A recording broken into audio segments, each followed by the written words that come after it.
That's the reality.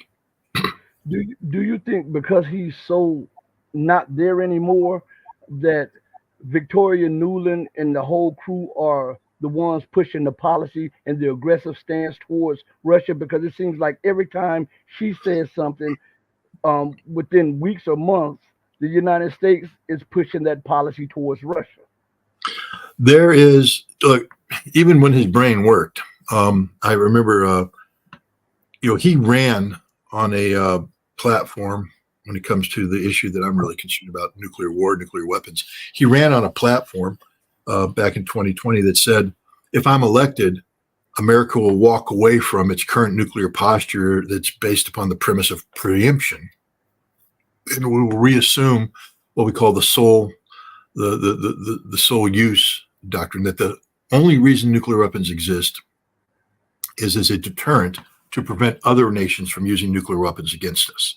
That the only way we will use nuclear weapons is if we are attacked with nuclear weapons, and then our response will be overwhelming. And the fact that it's an overwhelming response and the horrors that will be brought about it should deter people from attacking us. Okay, if you're going to have nuclear weapons, that's a legitimate thing, I guess. I'd prefer, once you put that in place, then to say, now, rather than being ready to kill each other, let's bring it down and down and down so we don't have to worry about killing each other. But that's the policy he said he ran on. That's a supportable policy. But 2 years ago, I attended a reunion of arms control inspectors like myself who were involved in the actual elimination of nuclear weapons, and the negotiators, everybody involved in the Intermediate Nuclear Forces Treaty came together for a reunion.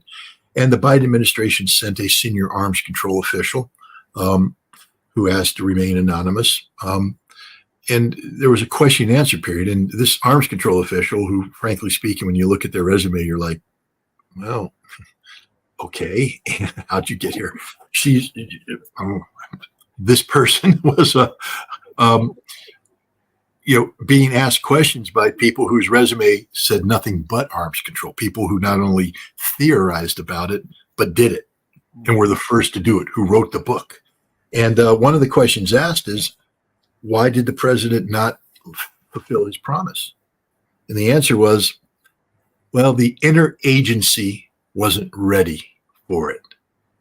And I'm sitting there going, wait a minute. We're all looking at you going, the interagency. Now, the interagency, you speak of, when I was involved in all this, we had something we call the interagency process. And what that is, it's how you make policy.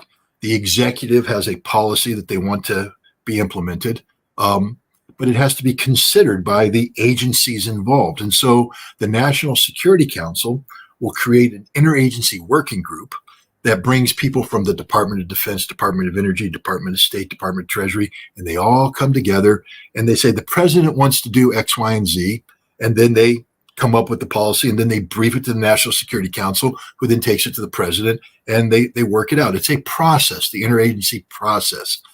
The people in the interagency working group report to, cabinet heads who were nominated by the president and confirmed by the Senate. So you see, there's this democracy thing going on here, where we, the people, actually count, because the senators that are confirming are people we voted for, and the president who's overseeing is somebody we voted for. We know all this. Nobody voted for the interagency, and yet now the interagency is a standalone thing. The interagency wasn't ready for it. What do you mean? The interagency should be fired then. I mean, if I'm the president of the United States, I'm the executive, and I turn around and I say, this is the policy I want, and they come back, it'd be one thing if they said, Mr. President, we're doing a process and we have disagreement with the Department of Defense and all this stuff, and we'd like to talk to you about this so we can best come up. That's the process. That's okay. But the interagency is not a standalone entity that gets to tell the executive, we're not ready for this. Well, then you don't exist anymore. That should have been the answer from the president. You're fired. Like Donald Trump said, you haven't fired anybody, Joe. You haven't fired anybody. The interagency wasn't ready for it, which tells you something, that now there's this unelected entity in Washington, D.C. called the interagency. Now, we can call it other things. We can call it the establishment, the swamp. We can call it the deep state. It's an unelected power base that's in control. And they've been there for some time now.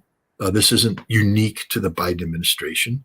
You know, Vladimir Putin sort of mocked it a while back when he talked about, you know, every president runs and says they're going to do this, that, and the other thing. And then once they become president, men in a dark suit sit down with him and tell him the reality. And suddenly he changes his mind because you can't go against the establishment.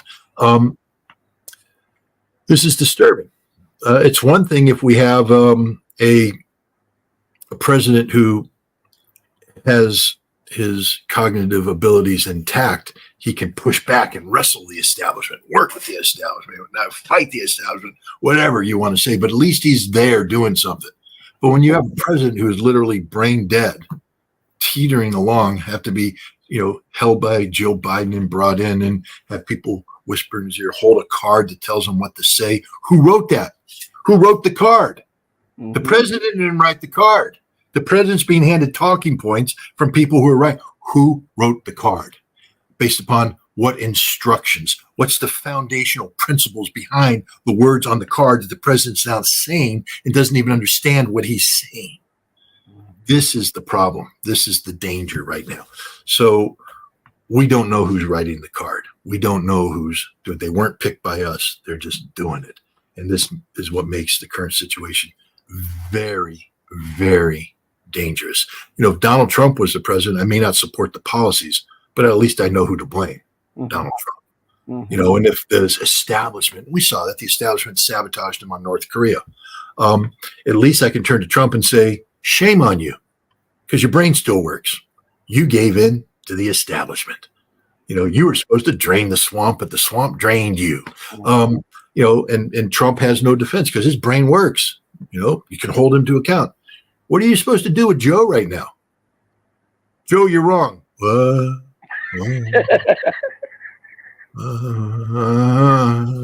Talking points. At the time, you're full of malarkey. I mean, come on, man. That's not how this country's supposed to operate.